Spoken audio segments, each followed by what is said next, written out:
He's going to talk about state of the railroading. He's going to get out his crystal ball here, and he's going to tell you what 2019 and beyond is going to be. He's also the star of Rail Trends, which is the yearly conference that's put on in New York City. And we're glad to have him with us here today. Please welcome Tony Hatch. All right, go for it, guy. So, thanks, guys, and thank you, Peter, and thank you, Texas, and this whole group. And I apologize for last time. I don't remember, Peter, how many years ago it was, but I was leaving 3. I was leaving. It was the last time I've been sick. And I don't get sick very often, but I literally got sick on the airplane. And I don't mean that kind of sick. I got a flu or something trying to fly from a frigid cold Chicago, where I was at the Midwest Association of Rail Shippers, to come here, and the flight was delayed for 2 hours. Just miserable. And I got here, and I think I was lying down when I gave the presentation. So this is what I look like for those of you who were there then. Maybe you want me to lie down, but I'm going to talk a bit about the freight rail industry. Now, I'm an avid consumer of passenger rail. Living in the Northeast Corridor, living in New York, it wouldn't occur to me to go to places I need to go to all the time: Boston, Philadelphia, Baltimore, Washington, by any other means than a train. So I appreciate some of the stuff I heard here, but this is going to be very freight-centric. So for those of you who are, DART people, et cetera, I apologize. So I'm hitting the button. Is it big? There appears to be, this one. Well, there's an enormous button over here. Everybody got to come walk through here to see there's another button, all right? I just spent the last 3 weeks on the road with some of the presidents and CEOs. I was with Matt Rose 3 times the last 3 weeks, and with Ed Hamburger, who's retiring as the head of the Association of American Railroads, and he insisted I always put this chart here for those of you that might be shippers and others. It's just important to notice, and I guess I can look at it here, that this is a deregulated industry, one of the shining successes of the Carter administration. Not all the industries that were deregulated did as well. This was really a pro-consumer move that took an industry that was on the verge of death. There was something like 30 or 40% of the miles were under Chapter 11 protection. There were standing derailments, and you see all these, how the charts break apart right at the Staggers Act. And one of the things that's interesting to point out, looking at the fullness of time and in constant dollars, is that rates are still down. Those of you who don't care about 1980 and have been in the rail business in the last 5 years or 15 years might think that's hard to believe, but it is accurate, and I will talk about that. So one of the things I was really disappointed in, I read lots of business publications, and one of them I've always liked is Business Week, and now it's Bloomberg Business Week. They listed 50 companies to watch in 2019, and they weren't like the 50 best investments. I mean, it was just where things were happening. And I'll give you an example. GE was one of the 50 companies to look at, right? So we know what's going on here. They did not list railroads, and I thought this is going to be one of the most interesting years in freight rail history in a long, long time for a variety of reasons. They did list Wabtec with the GET Transportation, merger, but political risk, we all know about that, right? You guys you're in the border, right? So you're looking for a lot of gondolas carrying construction materials to build a wall. I'm looking to try to get home to New York and have LaGuardia be open, which is why we shifted this forward a little bit, because that's the downside. Trade risk has been quite enormous. You've seen pull forwards. We're trying to see how that disrupted volume. Fourth quarter numbers in international trade as related to railroads were pretty good. Some of that was pulling stuff forward before the possibility of tariffs. I can't begin to predict what's going to happen there, but it's an additional risk we never had before the last couple of years. I mean, there was always economic risk, and there was always earnings risk. I will tell you, having listened to now 4 rail earnings calls while I was in my room, while I was not at the cocktail party yesterday and whatnot, with Union Pacific and Norfolk Southern yesterday, that we're now 4 for 4 and beating expectations. The railroads will once again this quarter beat the market, S&P market overall earnings growth, and will beat expectations, and some of them pretty spectacularly. Actually, I think we may be 5 for 5 waiting on CN next week. Yeah, CP. So all the railroads have done pretty well from a financial point of view.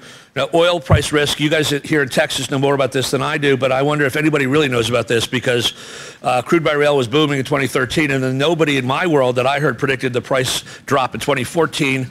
Now we have crude by rail coming back as pipelines have not caught up, as you know, both in Alberta and also in Texas. But what was interesting is, in my 30-plus years, if oil prices went down, if they went down a lot, you narrow the gap with the efficiency with the highway. But if they went down some, it was good for consumers and good anywhere but maybe the city of Houston. In New York, we didn't care that much about that. Sorry, Bruce. But now it appears that, now that we're a producing nation, it's actually bad for the economy. And so that's been a really interesting thing. The rail operating risk and service metrics have been bad since the beginning of 2017. They're looking like they're getting better now in 2019, but we had 2 years without an explanation. Yeah. Big weather events, and you know that in Texas very well. But these things, year over year, velocity in the system started declining in the beginning of 2017 for no obvious reason. At CSX, they sort of blew themselves up, and I'll talk about that on purpose. And at CN, they grew so fast they overwhelmed. But at the other carriers, including the carriers that go through this state, there was no easy explanation for why things began to get modestly worse. I wouldn't call it a crisis, but every week, year over year, velocity declined and terminal dwell increased, and those are the numbers we see. That is not unrelated to the PSR, Precision Scheduled Railroading story, which I'll talk about just in a second, which has its own risk, both operational and regulatory, but in many ways is meant to be a cure for that rail operating risk. I'll talk a bit about technological risk, the market risk. I'm talking here about the stock market, my constituency, or the financial community. And, as markets go up and down, that has an impact on what the owners of these companies think about how railroads should spend their cash on their own long-term assets or directly to shareholders. And that's also tied to PSR and aggressive investors. But investors are not one kind, they're all sorts of kinds. But as the swing moves towards the short term, that has implications for those of you that depend on freight rail service, excuse me. But what I mean by management risk, that's all tied to PSR, but I also mean we have a bunch of upcoming transitions. Matt Rose is retiring, Ed Hamburg at the AAR is retiring. We need to see succession plans at the CSX pretty soon. I mean, there's a lot. We will be going through sort of the last phase of the great dinosaurs of the rail renaissance and moving to the next generation. So speaking of that renaissance, which is really the first decade of this century, I think we have a chance to have a second phase. And what I'm really excited about is not just precision scheduled railroading, and I know that there's a lot of downside potential there, but what I'm calling I hear it called PHH, but really it's PHR, the Post-Hunter or Post-Hunter-Harrison Railroad. And I point to Canadian National, which many of you may not interact with, but Canadian National shows you what happens after you go through this process and you do what Canadian Pacific is now saying, you pivot from a revolutionary internal focus to growth. You take your efficient machine and you now, and Keith Creel, the CEO of CP, said a year ago now, we're going to re-engage with our customers. Now you'll have to sit back and say, why would you ever have to have disengaged with your customers?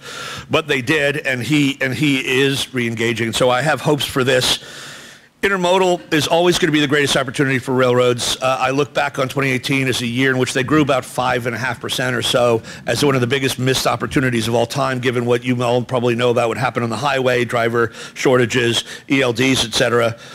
There's a renewed focus on the merchandise business, which a lot of you guys care about. I know in plastics, for example, crude by rail might be coming back because of the pipeline stories I said, while sand appears to be going to join the dead.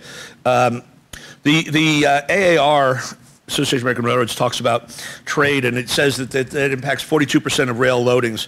And I just want you to know that greatly underestimates the impact of trade. Those of you here in Texas fully are aware of the importance of trade.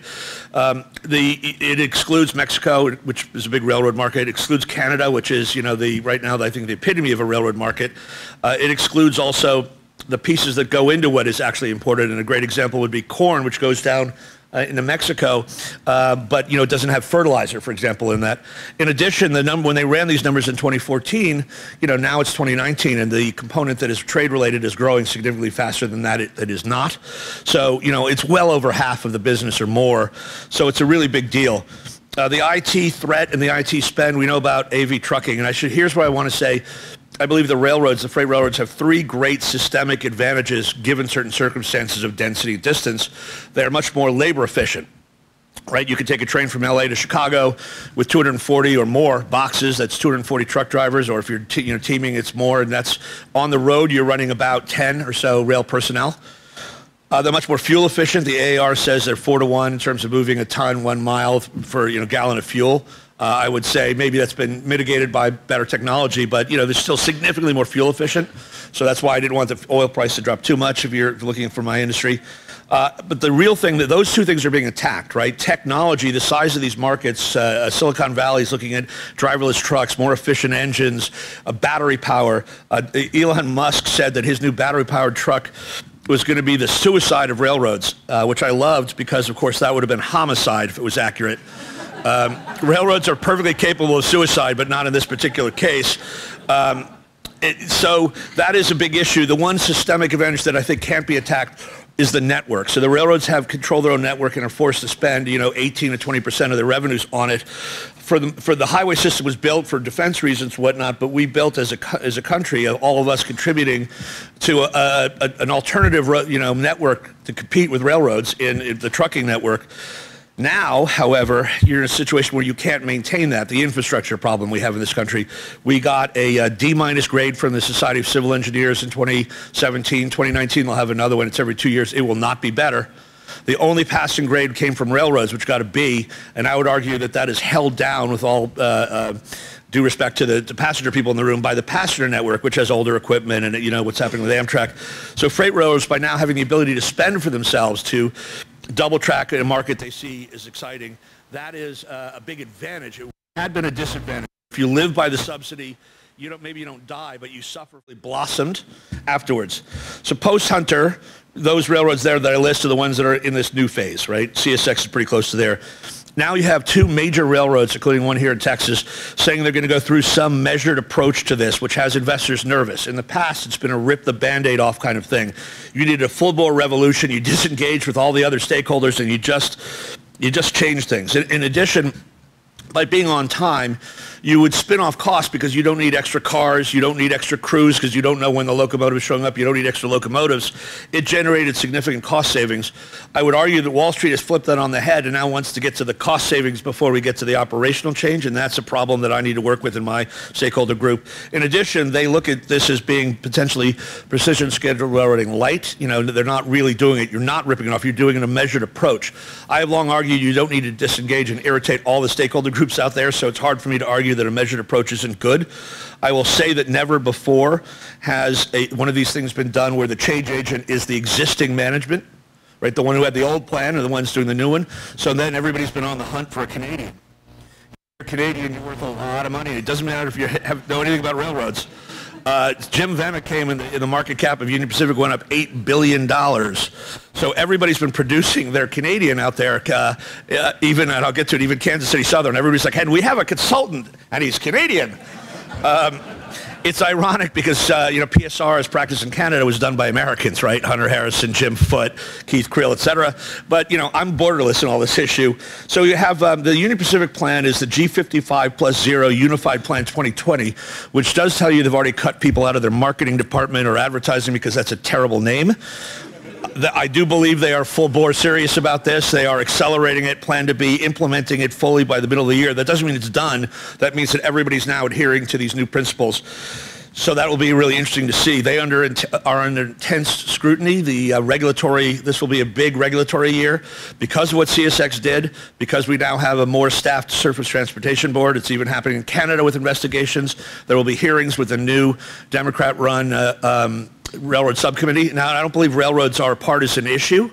They really were the state. If you're from Illinois, you like railroads, and if you're from a farm state like North Dakota, you tend to not like railroads. If you're in North Dakota, there are only 5 people. 4 of them are ranchers, 2 are senators, and you don't like your rail service. The Norfolk Southern is having what they call a new operating plan informed by tenets of PSR. Talk about being unwilling to give the late Hunter Harrison credit at all. They're having a meeting on February 11th. It's an analyst conference where we're getting together for several hours of detail, and it is the most important meeting in their corporate history, in my opinion.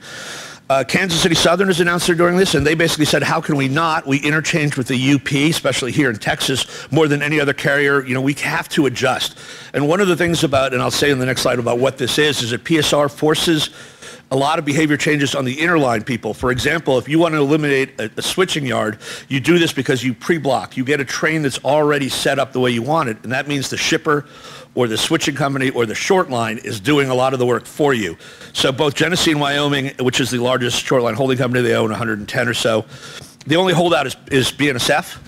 BNSF argues, and I've been with Matt several times, that this is adding regulatory risk, that he doesn't really see service improvements, and that mostly in his network, he has 3 huge discrete businesses, coal, ag, and especially intermodal. And he knows that what J.B. Hunt would think if you attached some of his their boxes, double stack cars, to a coal train, as I've seen actually at CSX, because they just run them together often. that would be the opposite of being the high service thing that he wants to provide. So there's one holdout, but Matt's retiring. It's going to be interesting. You know, what is PSR? It's impossible to define. I really think it's a mindset. It's using some age-old principles about car trip plans versus train and whatnot. It's sweating the assets is one of the great quotes. It requires a change agent, an attitude, an idea that if you're either with me or you know, here's your package or no package to leave. We now view in Wall Street as just cost cutting and hump yard closing. I will tell you, I spent a lot of time with Hunter in his life, and he said hump yards are great if you have a lot of volume through them. You know what a hump yard is, and he said it's a complicated calculator. And if you have complicated business, you know, and you do 2,000 or more cars a day through that, you need that. If you're doing, you know, 800, you could pre-block. You could make your short line guys give you those things in 5 or 10 or whatever car blocks. It is more point-to-point service than hub and spoke, and we're seeing that at CSX. Intermodal at CSX, they've cut back 7%. They just demarketed last year and another 7% this year. One of the things that's always happened in the past, not only have we always had a change agent, not the current management, we've mostly always had Hunter himself, but we've also had one railroad that wasn't doing it in the same region. So for example, in the West, we have UP going through this, which often means demarketing, but you have BN, which is trying to say, no, we're a growth carrier, you'll pick up that business and hopefully not overwhelm themselves with business they can't really handle. In the East, you have two railroads doing this. So if two railroads demarket, you're potentially, especially in the East, where being a New Yorker, you know, it's where all the press is and all that stuff, you know, you're going to have a lot of pressure there, people saying, hey, nobody's serving me. You have a common carrier obligation. The East also includes Washington, D.C., so that's an issue that we have to think about. Does it work? I mean, so far it's worked 4 times without a failure. It's been incredibly painful, but it has worked. Does it mean, you know, the best things that you have to change after it's over? And I would say, you again cite CN as the example of what can be done if you layer a growth company. Now, they're managed by the former chief marketing officer, right? So they've gotten rid of this intense internal operations focus, a focus that could say, I could run a great railroad if it wasn't for those darn shippers, into an attitude that says, I want to get more of those shippers there. The short-term orientation is how we interpret it, right? And by the end of his life, Hunter was saying, instead I'm going to change the system and costs will come out. He was saying, I know what Wall Street wants. We need 3,000 heads out by the middle of the year. That's not the way to go about it, but he was under, I think, a lot of personal pressure. He knew he was a short-timer.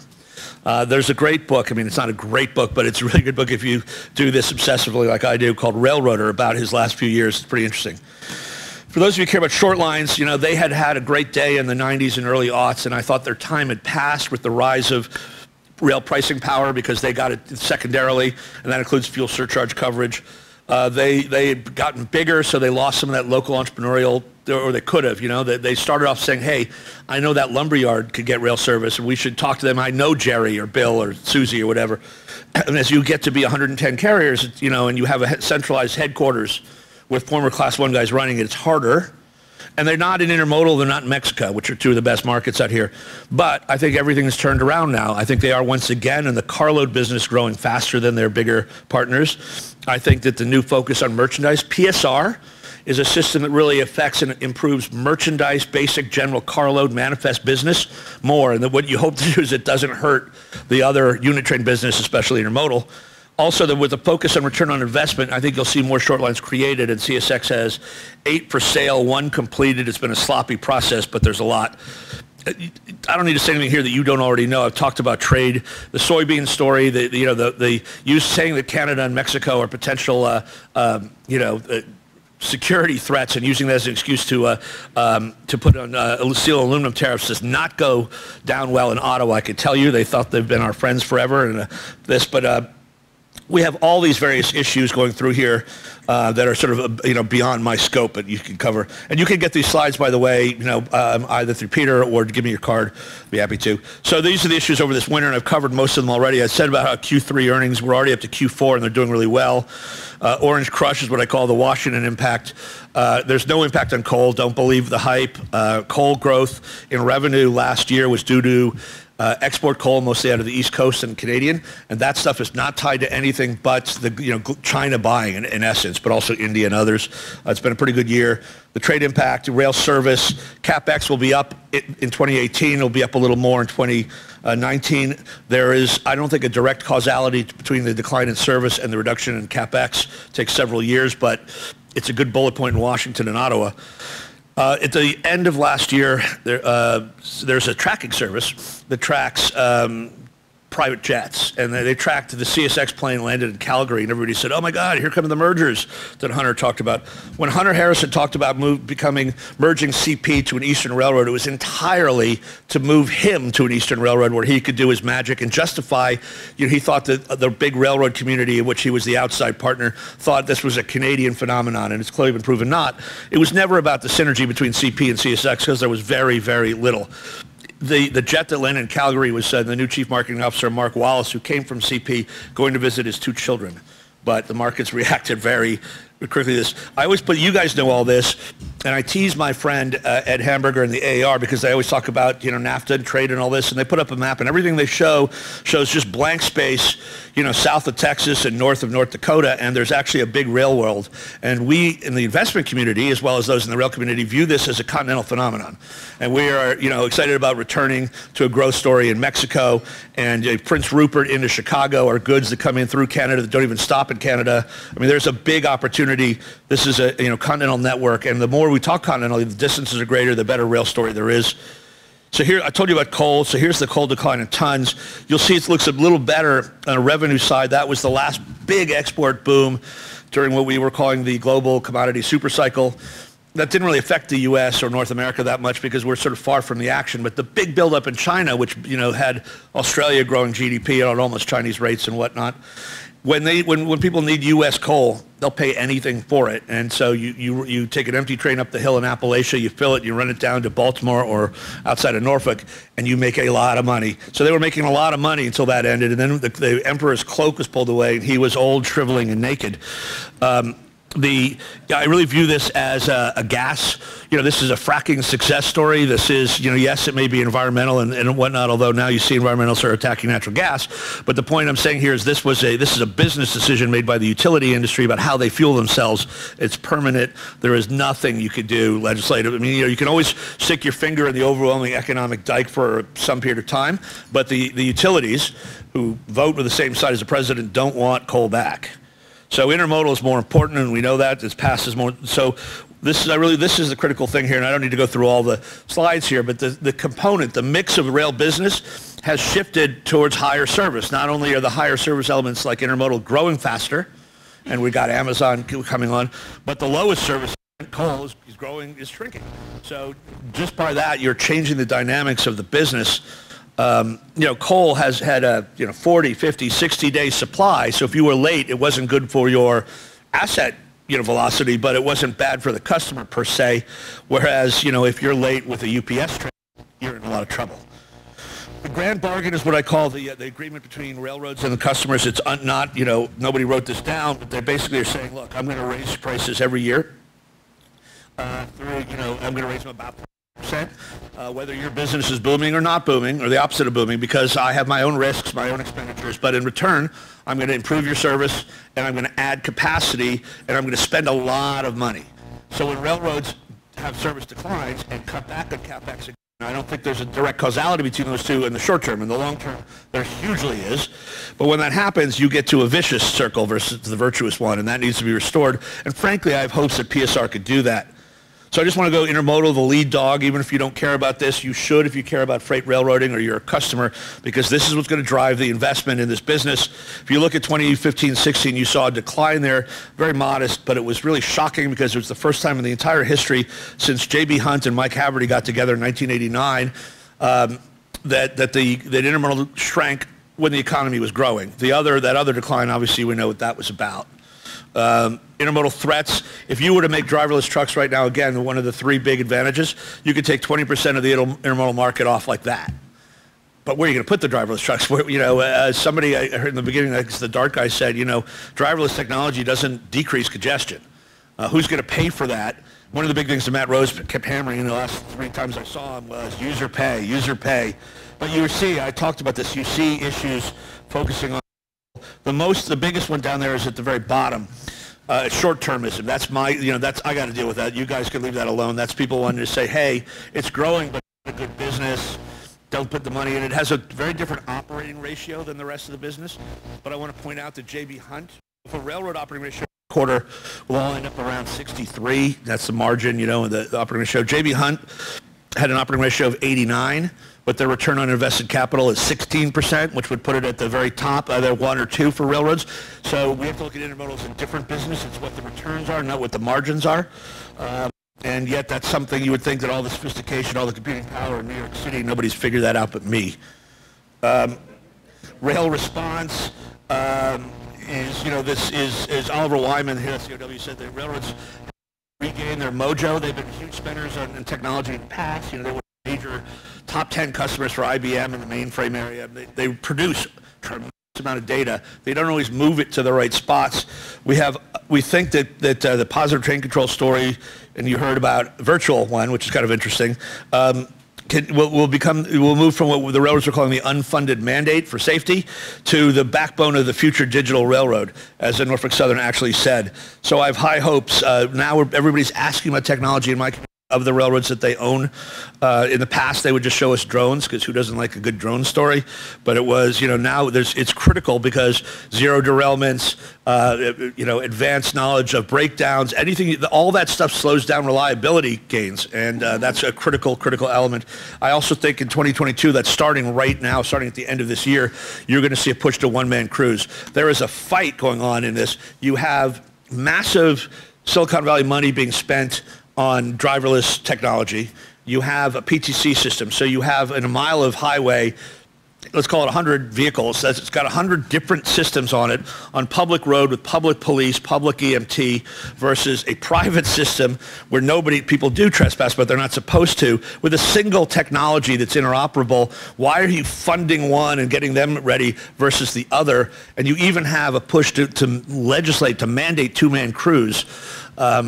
That is because if you go to one-man crews, and I remind you that if you fly through Atlanta, you've already been on a driverless train. They're doing it in Australia.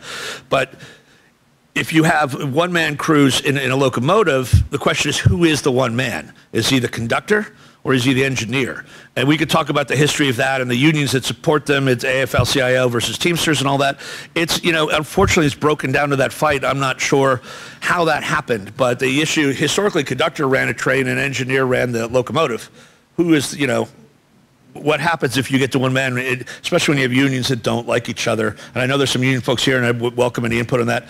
CapEx, I wanted to take a long-term thing, so just take a look at that. There's a direct correlation. I was talking about causality between this big increase in spending and the improvements in safety and the improvements in reliability, even though we've had a bad 2 years, if you compare back to that period, and the improvement on return on investment. These are all tied together. This is an industry where, for the most part, if you're smart about it, spending works and you get a good payback for it. Here's the more recent years, and you see the drop in 2 years, which correspond really starting in 17 with the drop in service. Again, we're not talking about huge amounts here, but it stopped improving and actually tilted the other way. I don't think it's, again, directly caused, but it's interesting. One of the things I should say, I don't know how to go back, but I'll just say this, is the network spend was pretty. So you saw changes in spending on PTC, on rolling stock and whatnot. Spending on the network, which is what a railroad is. It's the network in the ground, has been pretty steady. That slide there was a correlation between your anticipation of the return and how much you spend, which is the same as you would do when you add a kitchen or another bedroom on your house, right? Well, is this increasing the value? And is it increasing the value more than not doing it? Here's the STB slide. This is out of date. It's out of date by 30 days. It looks like it's out of date by more than that, but blame a slow government. And I'm not talking about shutdown, and I'm not talking about having only one commissioner until a couple weeks ago, because the staff was there. They produced this number, and I like to use it because it's hard to argue with. Everybody's got a different view of what the cost of capital is because of what is the risk premium you put in. And remember, railroads carry a lot of dangerous goods and whatnot. But the point I'm saying here is that the railroads have now earned their cost of capital, and you need to earn the money that you purchase, right? You purchase debt at a price and equity at a price. You need to earn that back minimum, otherwise you're destroying value. So if you look back to those charts, you actually saw, I think, despite those sawtooths in the 80s, you were seeing a steady sort of move towards that number and then a plateau. That represents the merger period, which is one of the reasons why I think mergers should not occur in the future. I think, you saw a 5-year period of struggle, and then you saw the beginnings of increases were there with the great financial recession as the other sawtooth. This also only includes the U.S., so it excludes CN and CP, both of whom earn a return. The cost of capital is running about 10% right now, and CN and CP both do 15, 16%. The railroads are earning it. They are pushing the idea of revenue adequacy, which is a potential pushback from a regulatory perspective. But this is an expensive industry, and they need to have this return in order to justify the expenditures, or the shareholders will take back control and move that cash in other means. In the 70s, they built conglomerates. In the 2020, they're going to have buybacks and stop, cut capex. So this is really important. The way you stop a good ROI is you either execute poorly, which is certainly possible, and I hope not, or you regulate a return, as they do in the Canadian prairies. And that's just, one is a lingering death, or you could also say maybe a new competitive challenge like AV trucking that comes faster, and I think it's actually going to be much slower than we think.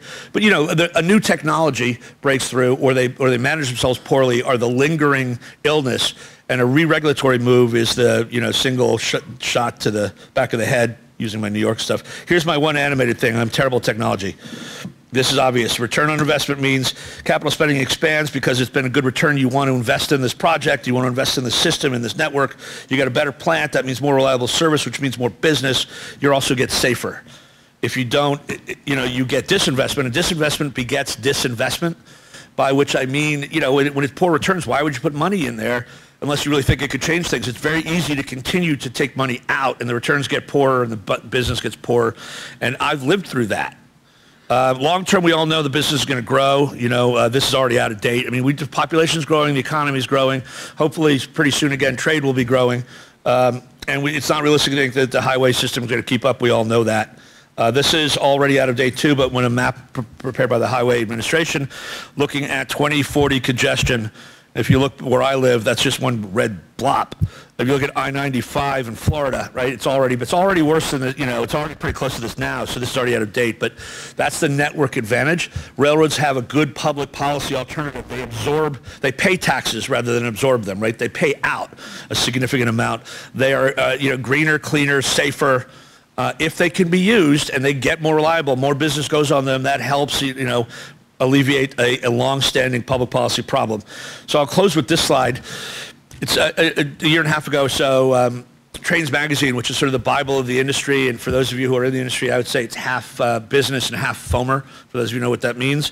It's got a lot of stories about old steam engine restoration, but it also covers this, and it had a cover story called Our Troubled Industry.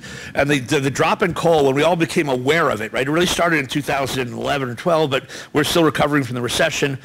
By 15, 16, 17, when we saw this is a permanent issue, right?